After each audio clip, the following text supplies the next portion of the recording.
a podcast to honor the gods. This better come with a sacrifice. Deus Ex Media. Content Capable acknowledges the Indigenous people on the land on which we record this podcast, the Turungurung people. We offer our respect to their elders, past, present and emerging, and extend that respect to all Aboriginal and Torres Strait Islander people. Sovereignty was never ceded.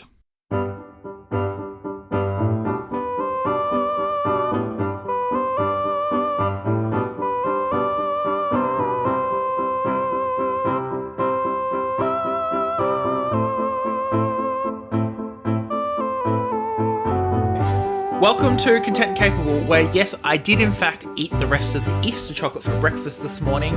I'm sorry to my housemates, there's now just one Easter egg left in the fridge that will stay there for like another 6 months, I reckon.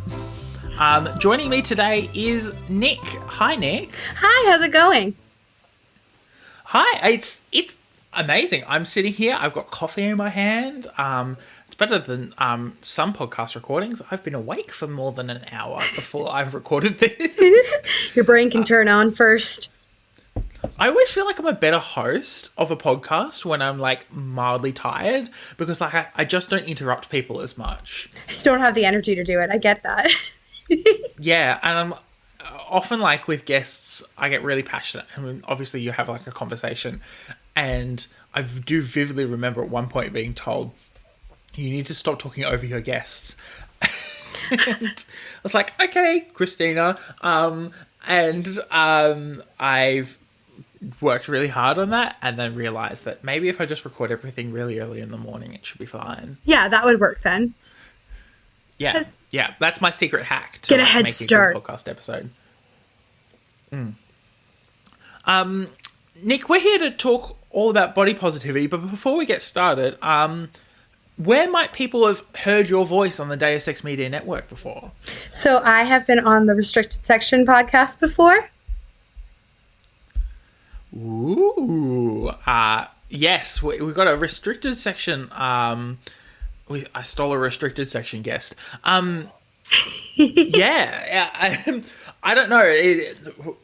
For context, as we record this, the patrons of the Deus Ex Media Network are all watching Order of the Phoenix, and we're still sitting here.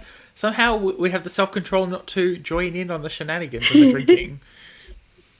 We have self-control this evening. So much self-control. But we're here to talk about body positivity. Let's get right into it. Nick, why, like, I don't know, like, what's been your journey with body positivity? I feel like now more than ever, I've really come to more of a place of body neutrality. I feel like I went through a body positivity journey, and even before that, it was more so just like I was my biggest critic, and I think just a lot of generational trauma from down the line just gets put on your shoulders, especially when you're like a teenager, because no one validates how you feel, and then you're just comparing yourself to everyone around you. So it's hard to not turn inward and just focus on the things you hate. But then you get a little bit older and you realize that everyone hates things about themselves, and the best thing you can do is just be resistant to that, and every act of self-love is resistance. Yeah. It's been like very fascinating kind of watching myself and now some of my siblings transition from being like a child, an innocent little child, to like an adult who's like jaded about everything in the world, and how we've all like reacted to it. Like, especially for me, a lot of what I've learnt as I've become an adult is like the internalized body negativity that like kind of came from, you know, jabs and jokes and comments from family and friends. I'm like, oh wow, I'm now really struggling to love my own body because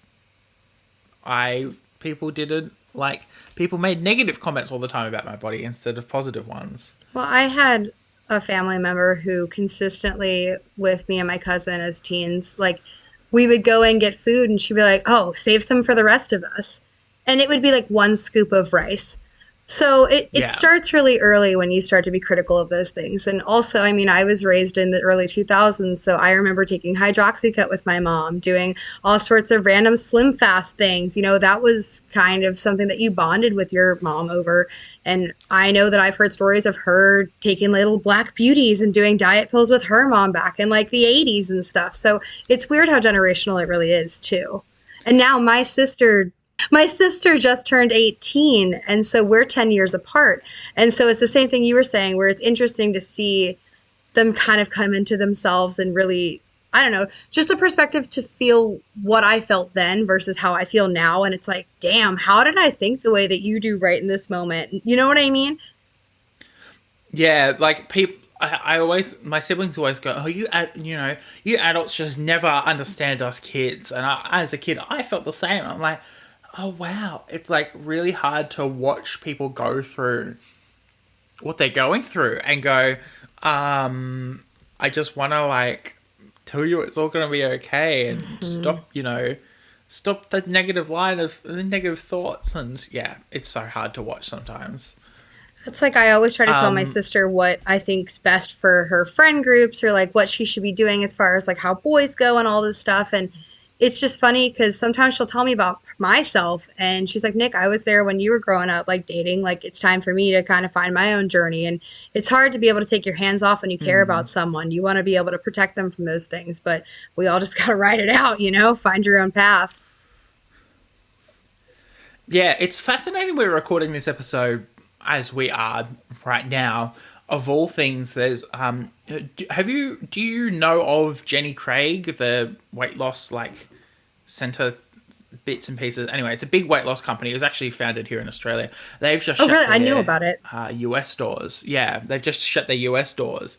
So there's so many articles out right now about like the influence that that early 2000s diet culture, which has been so fascinating to watch to see the way that we talked about bodies in the early 2000s as compared to the way that we talk about it now. I'm not saying it's 100% better now, but still it's different and very interesting. Well, I think the most like intriguing part of that to me too is that that is coming back around now. You see all the people that had all these BBLs and all these fillers and all this like implants, all this stuff. They're all getting it taken out. They're all going back to being really, really thin, and this like skinny culture is coming back again. When it's like it's just so unobtainable for anything that I feel like celebrities nowadays post. Like I feel like in the early 2000s it was like you still saw people wearing the same juicy couture or like sweatpants or jeans. Like things were a little more normalized. So I think the resurgence of this whole diet culture now is even more dangerous with the way that we have filters or I mean social media algorithms as a whole.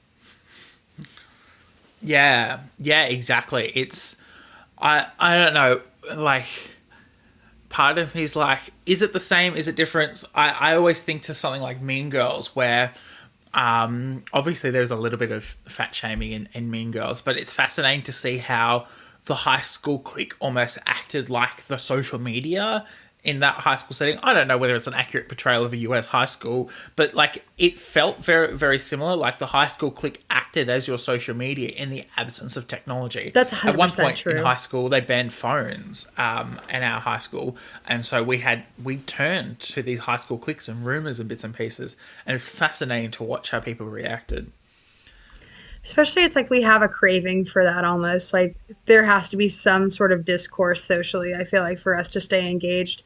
And it's interesting how that's changed. Like and like you said with the lack of technology there, because even I feel like when I don't know, early like 2007, 2008, even to like 2012, I don't think social media was what it is now. I feel like before then it was No. less algorithms and it was more genuinely based off of like people in your area and stuff. But that still echoes what you were saying about people in those cliques still portraying that same sort of mindset.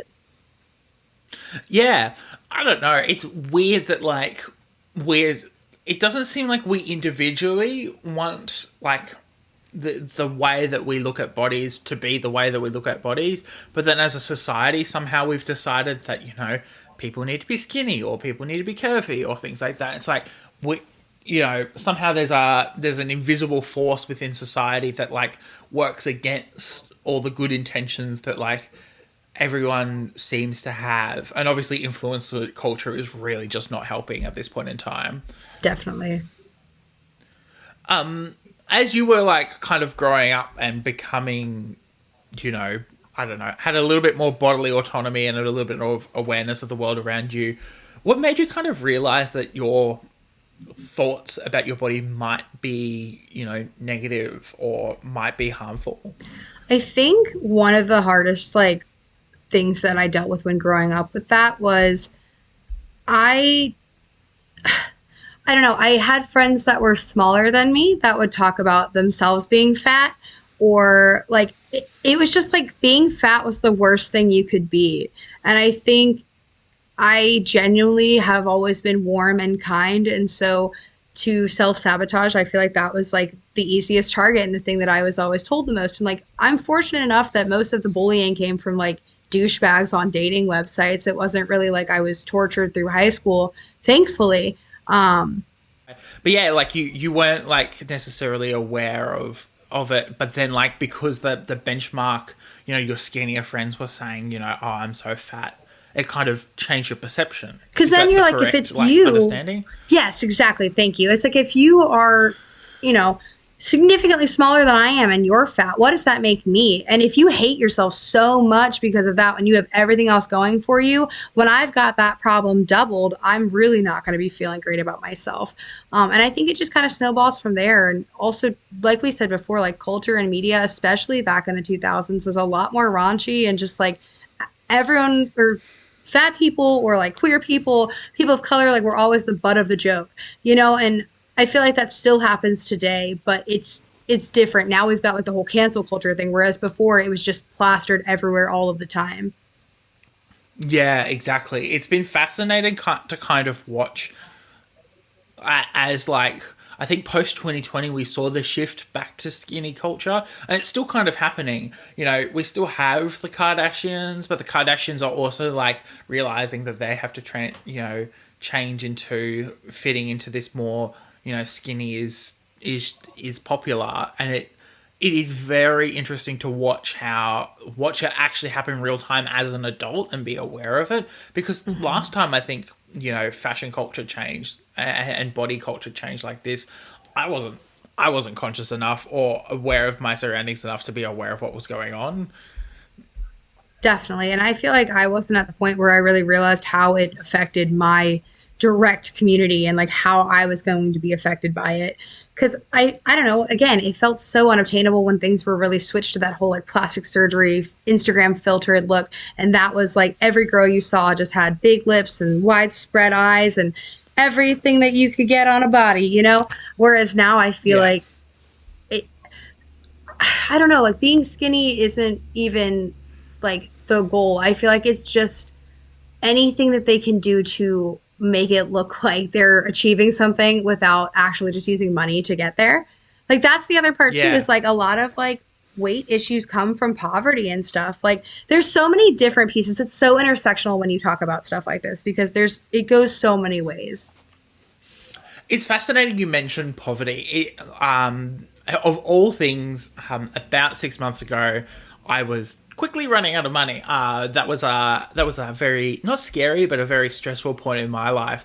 And as someone who's never really had to work uber hard for anything, keeping in mind I think I always have to like check myself. I did grow up in poverty, but my parents came into money fairly early on in my life. By the age of like 9, 10, my parents were fairly well off.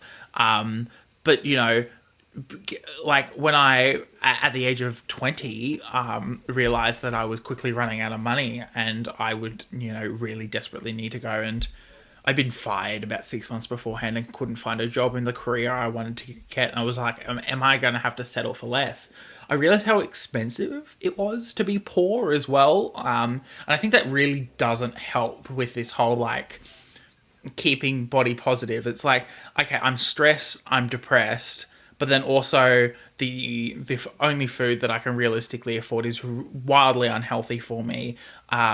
Plus, you know, to be able to get a job and things like that, I've got to spend all this money, and it just keeps going. And of course, you know, your eating habits become, a little bit self-sabotaging at that point.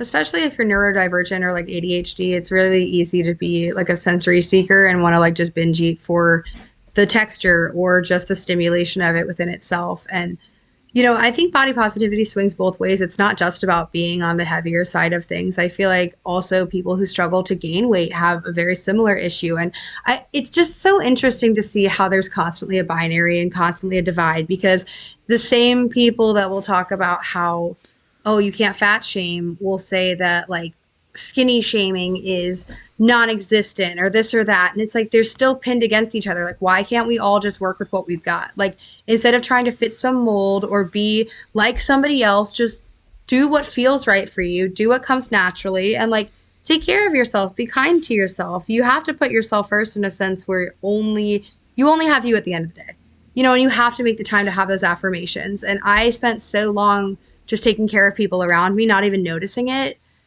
to the point where I had to be isolated to really be inward and be like, oh shit. And I was getting ready to go to a wedding in Florida, and I was terrified that I wasn't going to be able to like wear the dresses I wanted, or I was going to look a certain way. And then one day, I don't even know what happened, but I just felt it come off of me. Ironic. I almost said the weight came off of me. But it genuinely was just like, no, like, I'm just going to go as me. Like, I don't need to try to buy a dress that's, 2 sizes smaller. Like, I need to buy a dress that fits and makes me feel good. And I went, and it was lovely. And I saw pictures, and yeah, there was a couple that I was like, ooh, that's not a great angle. But at the end of the day, it's still an angle that I exist at. And I still want to be able to cherish and appreciate that. Even if it's not the most aesthetically pleasing, like, it still exists. And it still deserves love and respect. Yeah, it is. And it's fascinating you mentioned, seeing yourself in photos. As a journalist and a podcaster, I hear my voice and I see my face all the time. Definitely more comfortable with my own voice than my face, to be very, very clear, having podcasted for a lot longer.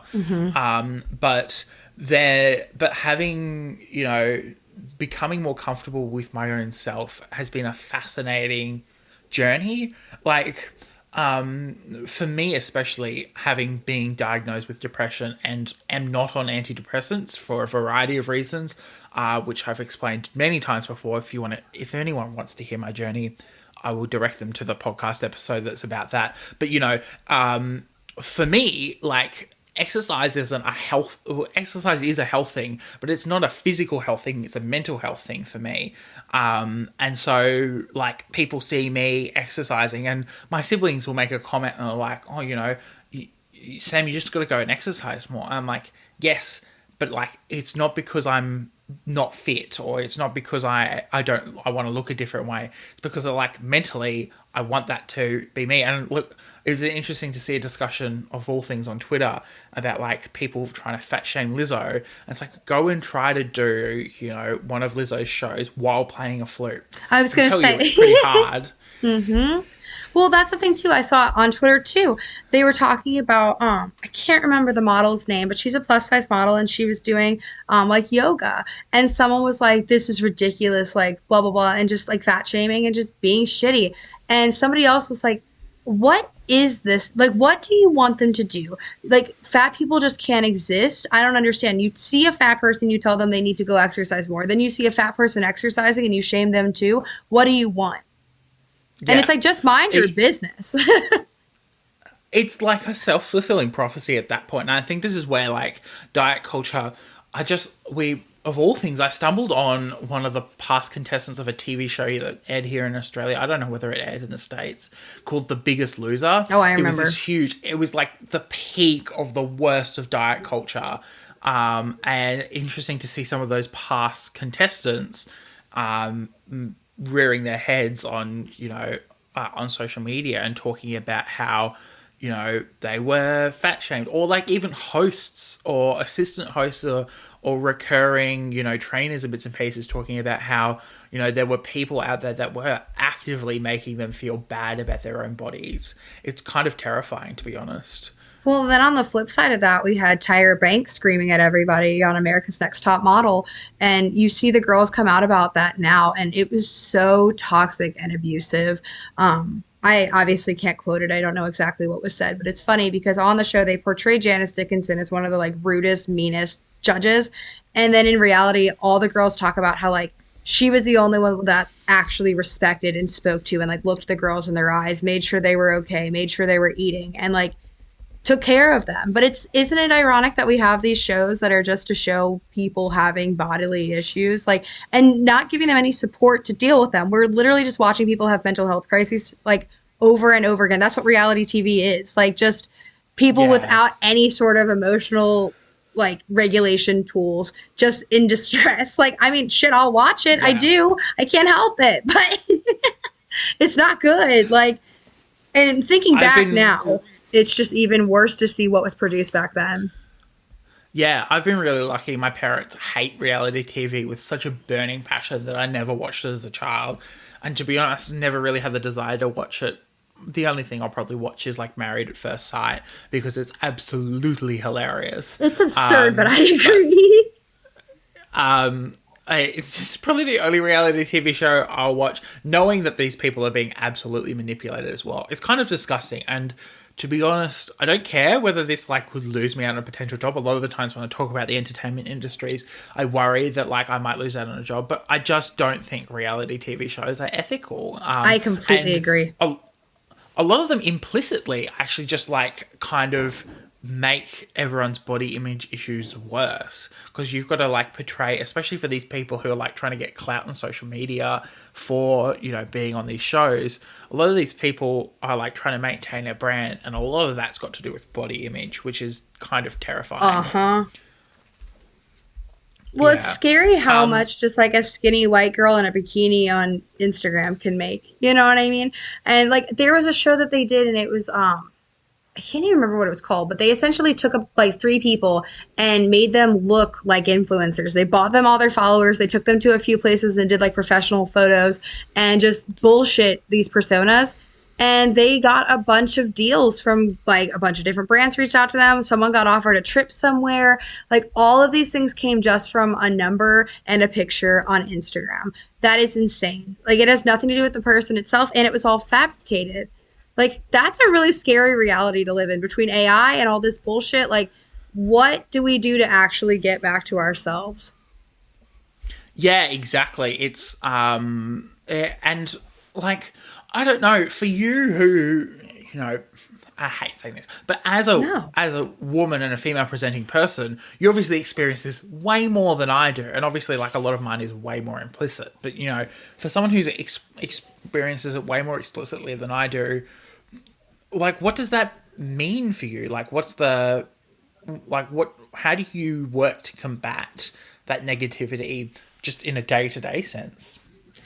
Honestly, it's the thing that I think that has taught me the most with this is that it's not even day to day. It's like breath by breath.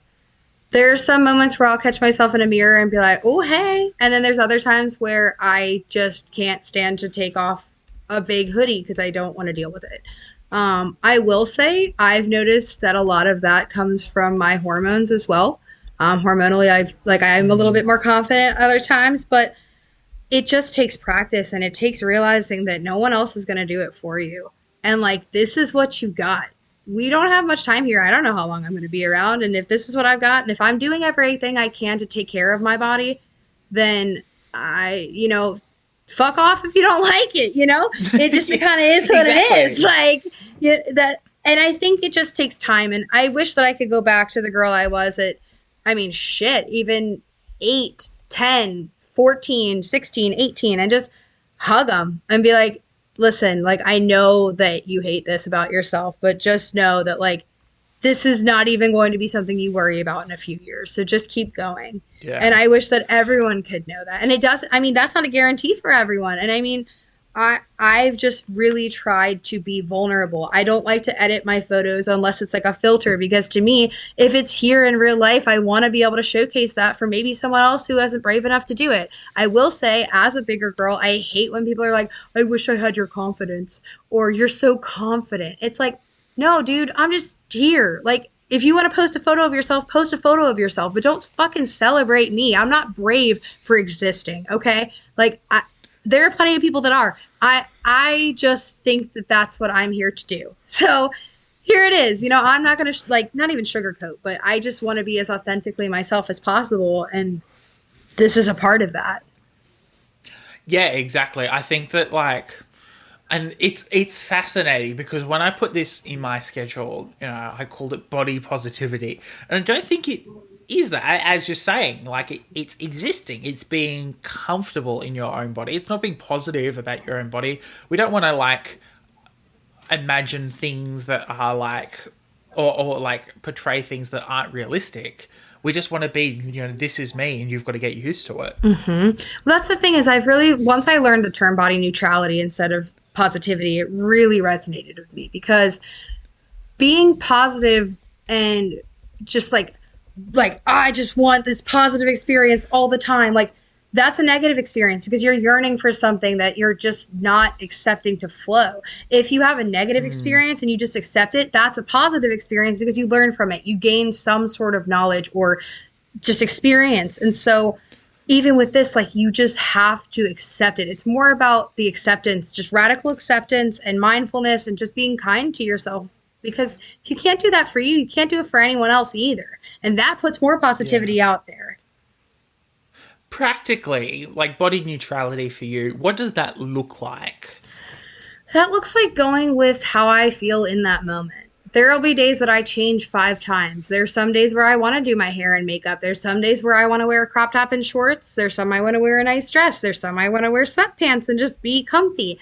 And I think the most empowering thing for me is just giving myself what I want in those moments and truly showing up for myself first. Not worrying about, what it looks like to anybody else. And I think also dissecting what you do for external validation really changes things as well. When you realize that you just need to feel good to you and that looks good to others, that's so big because it's I don't know, I've always dressed for the male gaze for the most part. I'm okay, let me put on a big push-up bra and make my waist as tiny as possible. And, I do notice that I like having my waist defined, and that does bring me more confidence on the days I feel like shit. But at the end of the day, what difference does it make?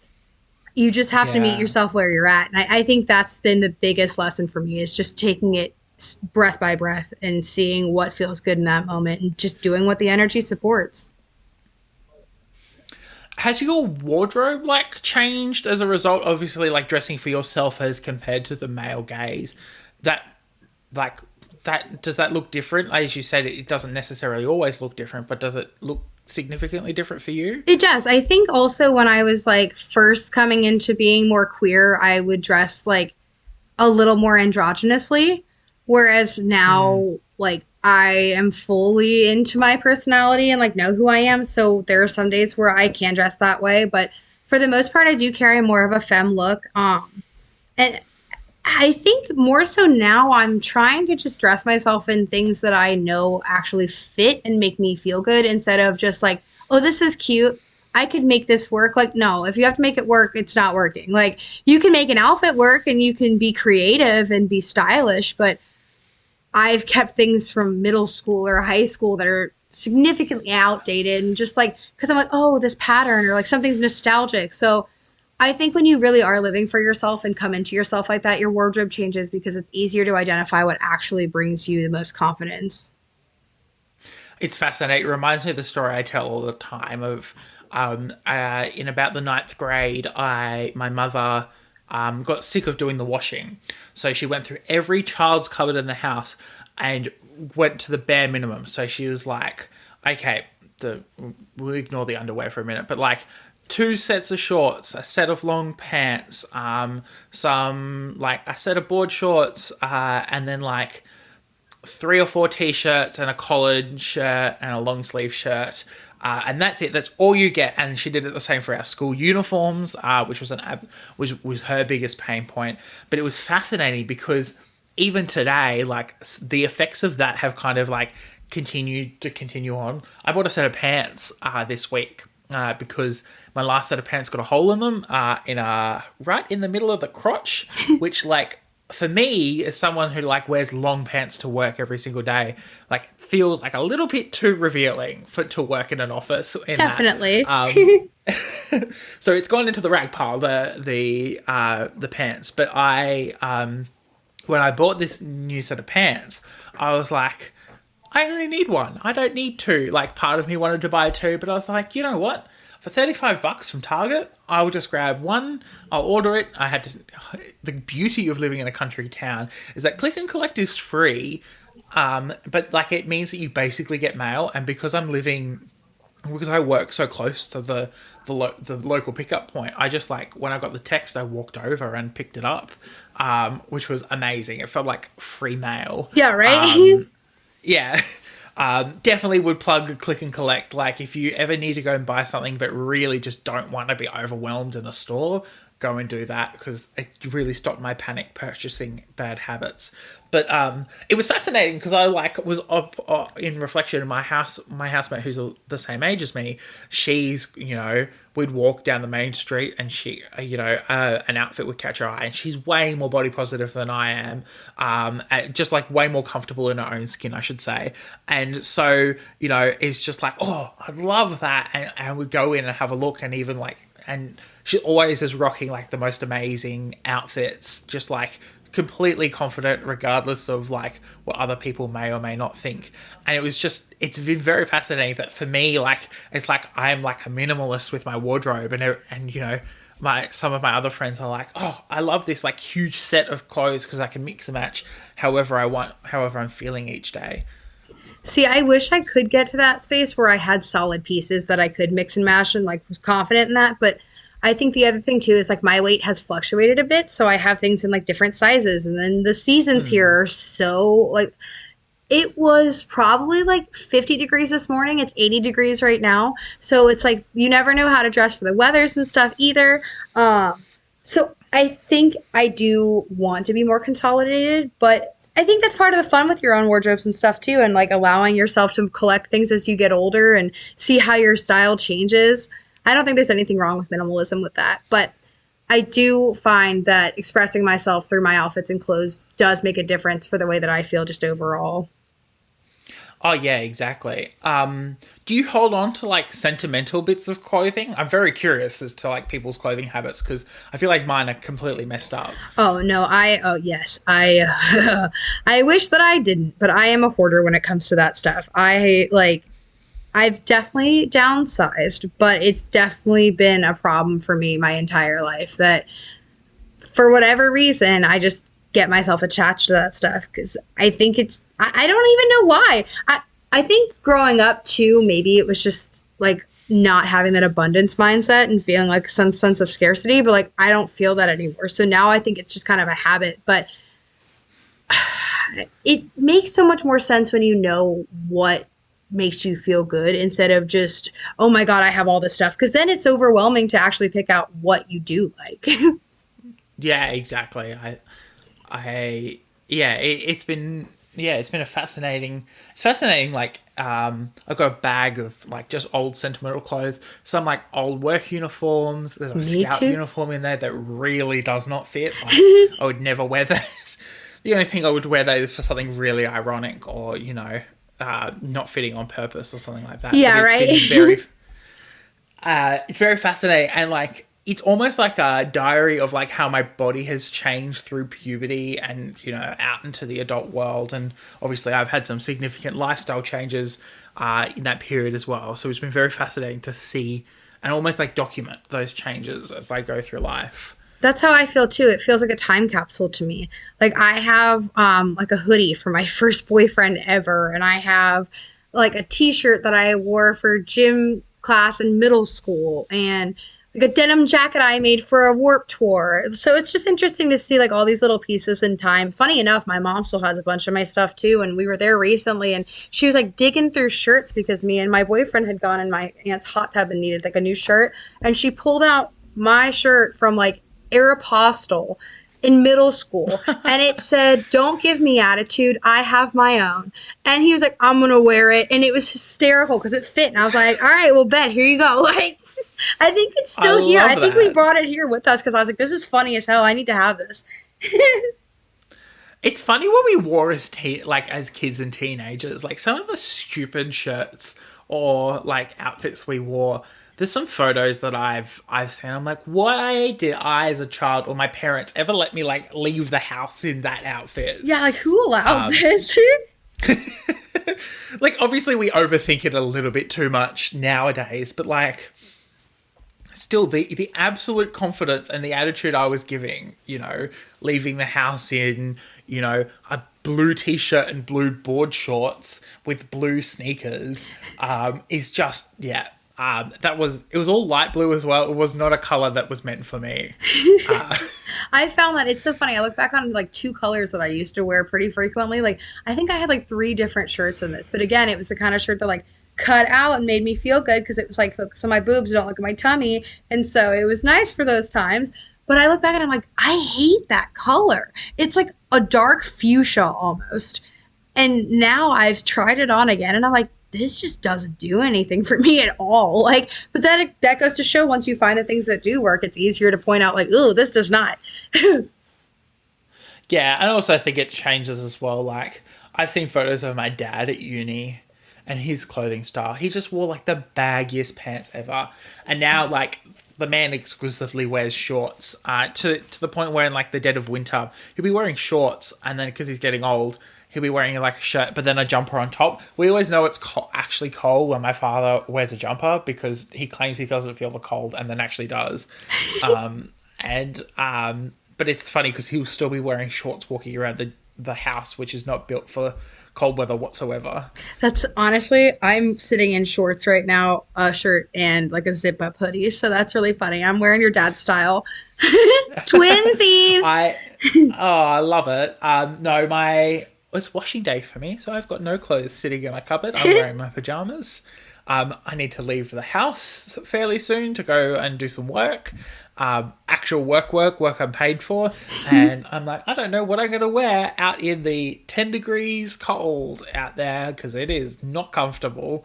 I'm sure it's even colder, like in relation to how warm it normally is. Is like it's warm there usually or no? I don't know anything about it. I come from the equivalent of Florida. So, like, moving from, like, the equivalent to Florida to, like, the equivalent of Utah, and then fall happening. And just imagine, like, Utah had some really early snow.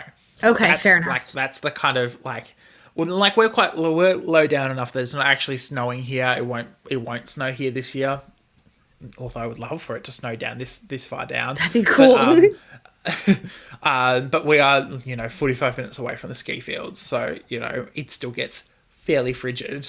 See, I don't know anything about Australia, but it fascinates the hell out of me. It's been so beautiful. And like, I don't know, obviously I get it from like TV or like just random people online, but I feel like just the culture and like the way that people are there seems so like, just honestly, the way we're talking about it, just like bold and like, here I am, like let's do something cool together, and maybe that's a stereotype, but it seems like a good one to me because I want to be like that.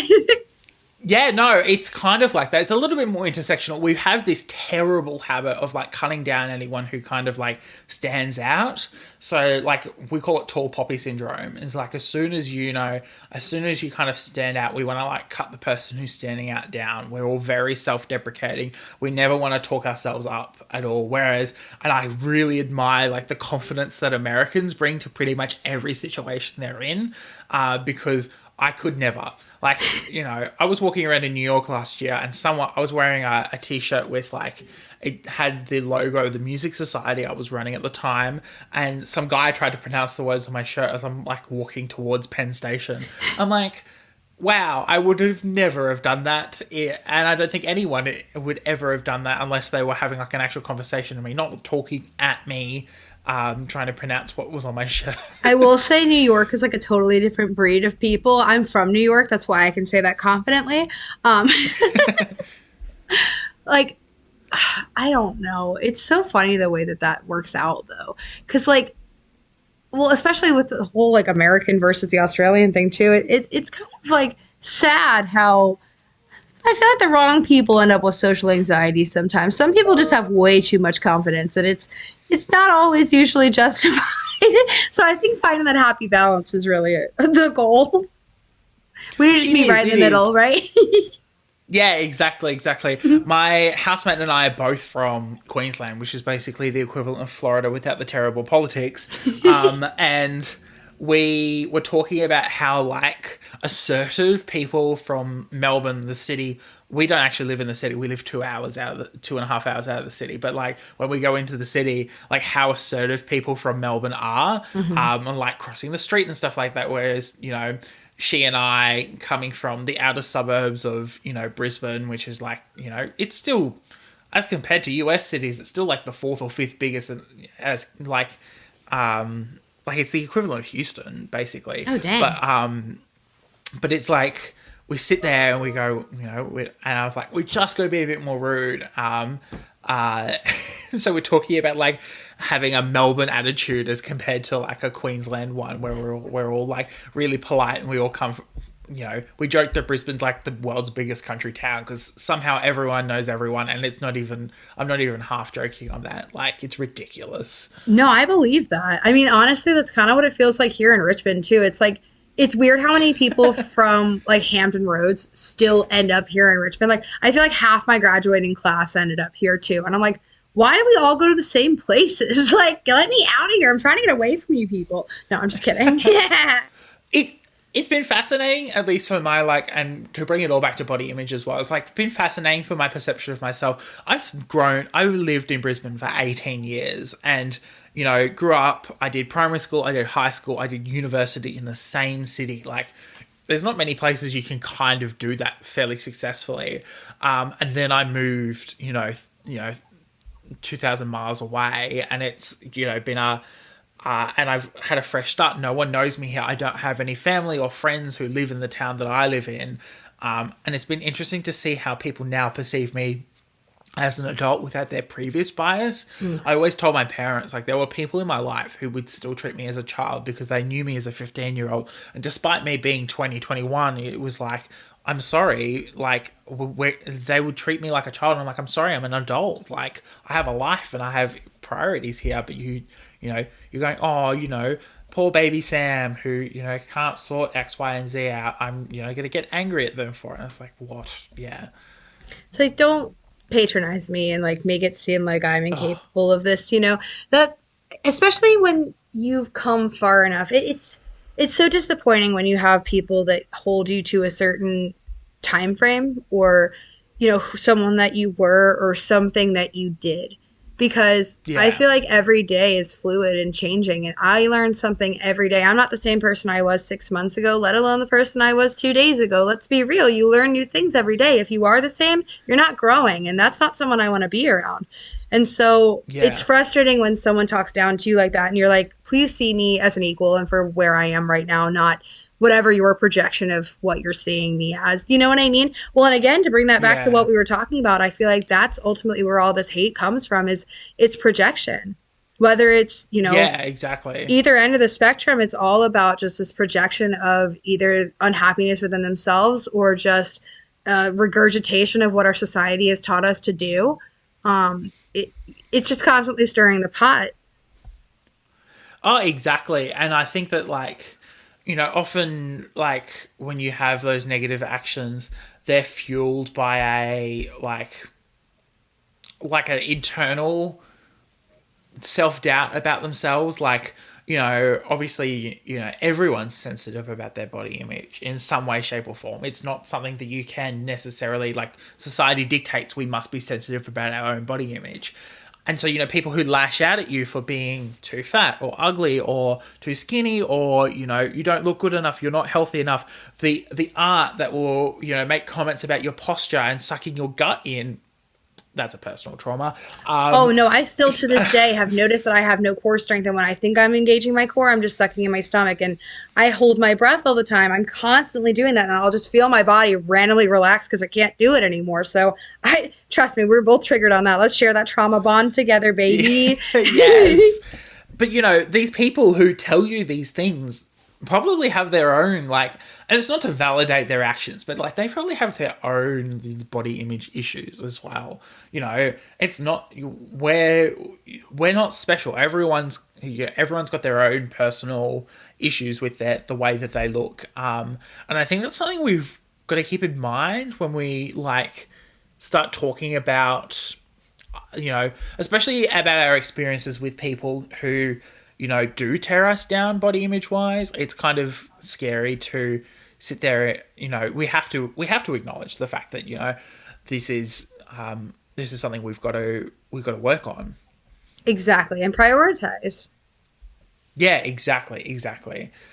Recently, for you, what is like neutral body image? What have you been doing recently to kind of like make yourself, neutral to your own body image? Lately, I honestly took a trip to Florida and I bought myself new bathing suits beforehand because I had just been trying to wear Yes. bathing suits from before that were funny enough, like they fit me before and then like I had lost weight so they were really big on me and I was still wearing them and now I've kind of gotten back up so I'm like they're still a little big but not entirely, but they didn't fit. And so I went out and I Yeah. bought myself just like a cute little bikini and I bought one that didn't cover my tummy. I bought one that just like I can pull up over the sides of my hips, and I just kept thinking about how like whenever I see girls online that look like that, I think it's so amazing and like revolutionary. I'm not going to tell them that I wish I had their confidence because guess what? I just did it and I had their Yeah. confidence and it was wonderful. And I feel like ever since then, just I remember sitting on the beach and just having this like wave of just euphoria come over me of just how many times did I sit on the beach hating myself? How many hours, how many grains of sand felt my body that I was just, you know, brutalizing on the inside when no one else knew what was going on. I remember sitting in that same hoodie I mentioned earlier for my first boyfriend that I have in a tub in the like on the beach with my cousins who were in from New York because they were in bikinis and I was too scared because I thought I was going to get made fun of and just sitting roasting in the beach. And now here I am, 28 in the bikini that is like my favorite color. It's got hearts on it. It's cute. It just makes me feel good. And I just didn't care about any of that. It didn't matter. I was on the beach with the person I love. And even if I was alone, I was just with the world. It just felt like I was just breathing with everything at once. And that sounds like some crazy trip, but it was real, just to see how far I came to be like, oh, damn, I really am in this body and we're fucking rocking it. It was really nice. So I've just tried to keep that with me and just looking at, I don't know, looking at myself in a different way and just a kinder light. Yeah, I always feel like the beach is like the ultimate litmus test because I remember just like hating. And I come from Australia, like we have known for like the best beaches in the world, and we would like I would hate to go to the beach, and of all things, it wasn't necessarily a body image thing; it was an uncomfortability. Like I just Correct. didn't like sand and the salt water, and it's like it just made me feel uncomfortable. And I'm not like a fit person. I have zero core strength. I have Me zero too. upper body strength, and my lower body strength it might be there, but it's not a lot. I can walk around. We got that going. Like, Uh, we got walking down pat here. Fucking love walking. I'll walk all day and all night, but ask me to run and I might want to try to stab someone. But I feel it. But like the beach, it was like it was. I think at probably the age of 16, I realized that I was actually just making myself miserable by not going to the beach. And I was like, fuck it. And I had just gotten my learner's license, and you have to be supervised. And my birthday is in like the height of summer. And Dad was like, let's go to the beach. I was like, this is a perfect opportunity. I'm going to drive there. I'm going to enjoy the beach. I'm not going to care about how dirty or sandy or disgusting I feel because within an hour, I'll be home. I can have a shower and I'll be back sweaty and uncomfortable because it is Florida type weather in the middle of summer, but still be back. It's not uncomfortable anymore for me because I force myself to continue going out. And now it's obviously like swimwear. It's like I've always felt awkward wearing swimwear, especially when like guys like to be shirtless. And my mother, my whole entire life, for sun protection, got us to wear like long sleeve rashy tops. But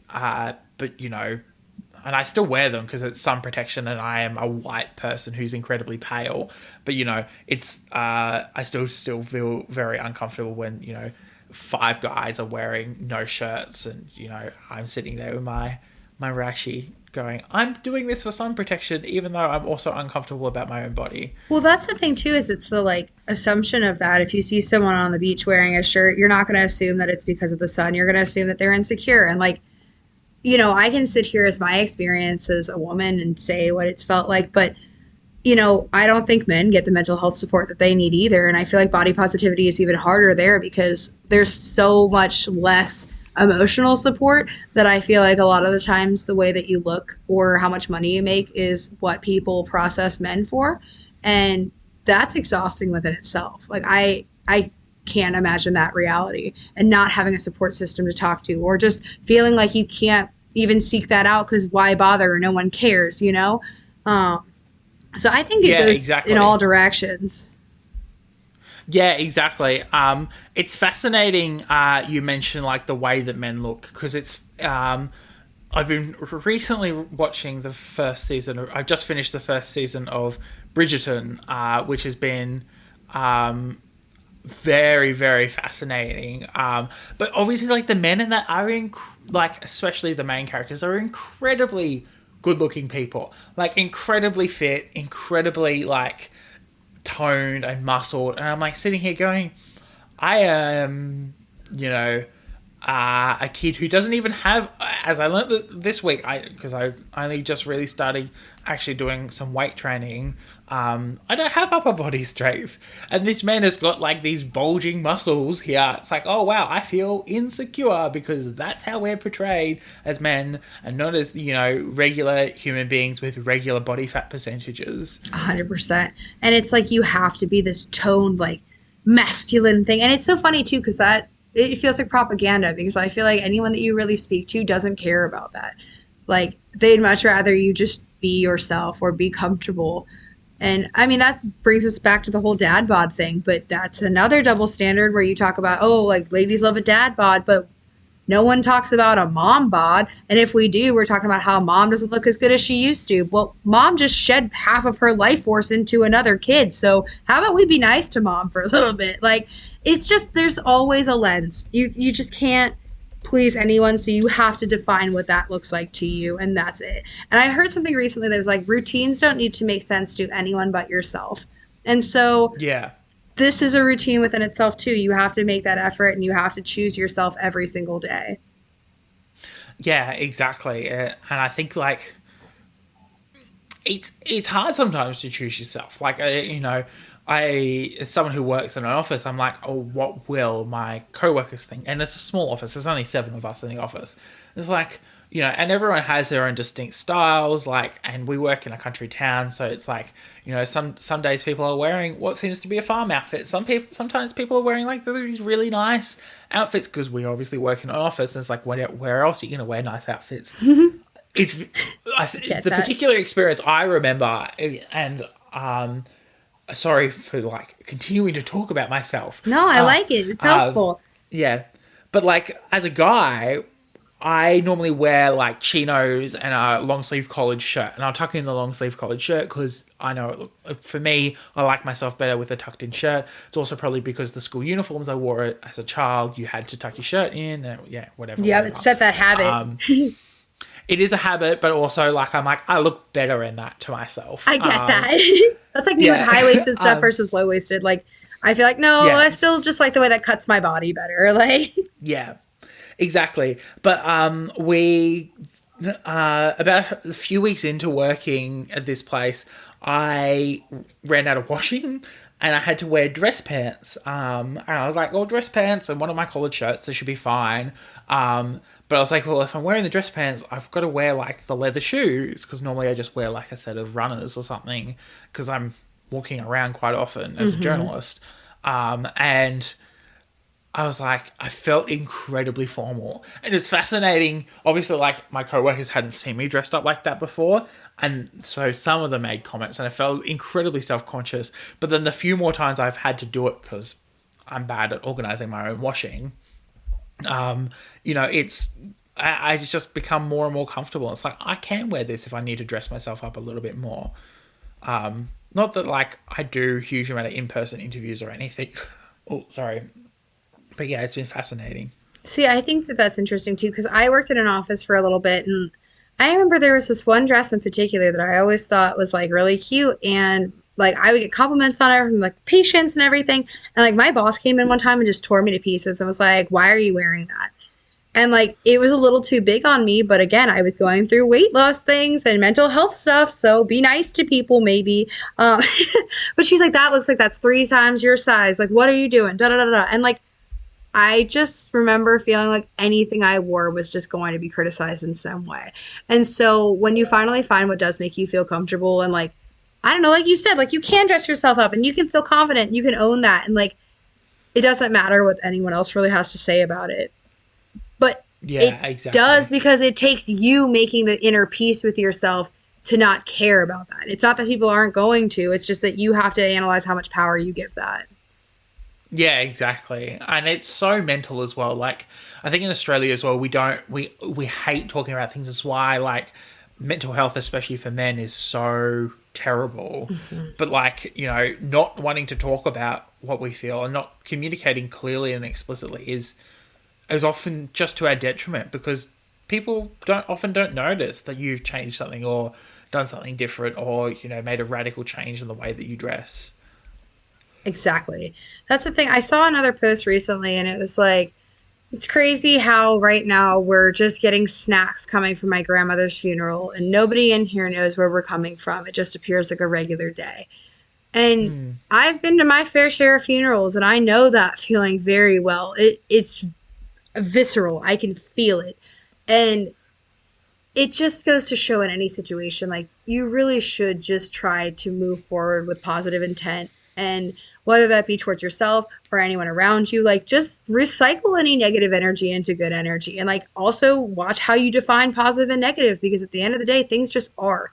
Those things are just of this realm that we do to cope with shit. Like that's our emotional attachment. So just acceptance, radical acceptance is the most like helpful thing for mental health in my opinion. Is you don't have to like it, you don't have to agree with it, you can be pissed, but acceptance that it is what it is, and as long as you're doing what you can about it, what else can you do but accept it, you know?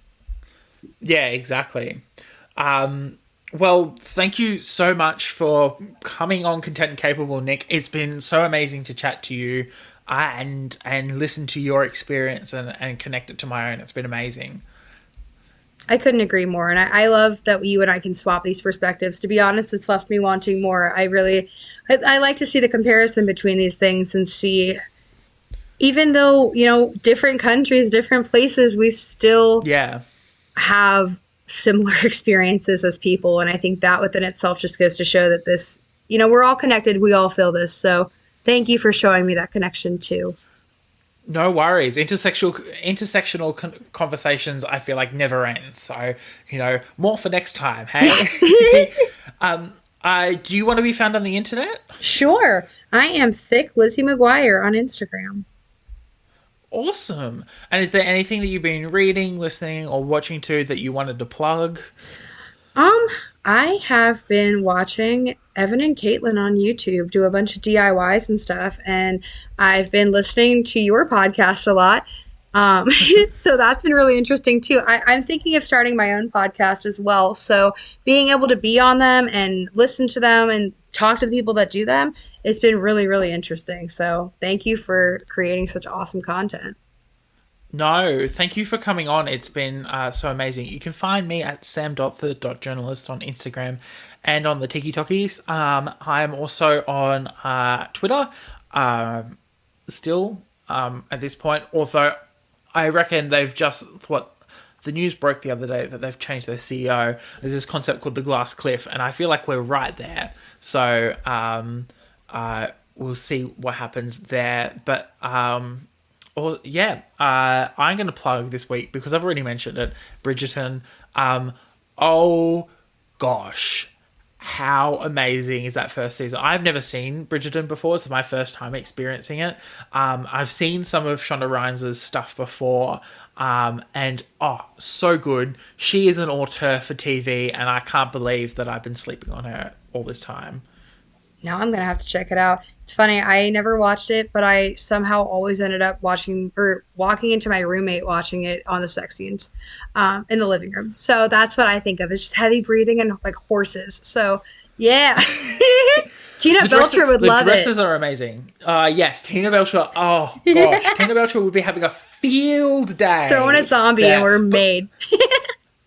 Louise would love the intrigue. I think like Jean would absolutely love the fact that like half the music is just modern songs played by the Vitamin String Quartet, which is like kind of iconic, to be honest. And then Linda would love the like excessive amounts of craziness. It reminds me, if anyone has ever seen the Pride and Prejudice adaptations, either the BBC one or the movie, it's like they're both like, it gives much like, and I watched those as a child. I love making fun of them as a kid. So like this, it has been so fun to watch. I love that. That's awesome. Yeah, I gotta check it out. Yeah. Awesome. Well, thank you so much for coming on the podcast. It's been amazing to have you on, Nick. Thank you again for having me. Looking forward to connecting with you soon. Content and Capable was recorded, edited, and produced by Samuel O'Brien. You can follow the podcast at Content, the letter N, Capable on Instagram, and you can find it on Facebook. You can also send an email through to contentandcapablepod@gmail.com with any of your thoughts, queries, or concerns. The best way to support the podcast is to leave a review on your preferred podcatcher so more people can hear the podcast. The art was done by Opia, and the music was written, edited, and produced by Jason Hilton. Content and Capable is proud to be a part of the Deus Ex Media Network, where you can find a podcast for any of your nerdy interests. This season on Of the Eldest Gods, we make our way through the maze of... Labyrinth. Yeah, Labyrinth, whatever. And we tell you all about the next book in the Percy Jackson and the Olympian series. And explain the myth context as we go along. So, the whole stuck in a maze thing is just a gimmick for this book, right? Yeah, sure, Ray. Hey, Charlie! Where the fuck are we? Only you can save us from the labyrinth by listening to our podcast. Help! Thank you for listening to Content and Capable. Don't forget to rate and review, and we'll see you next week for another episode.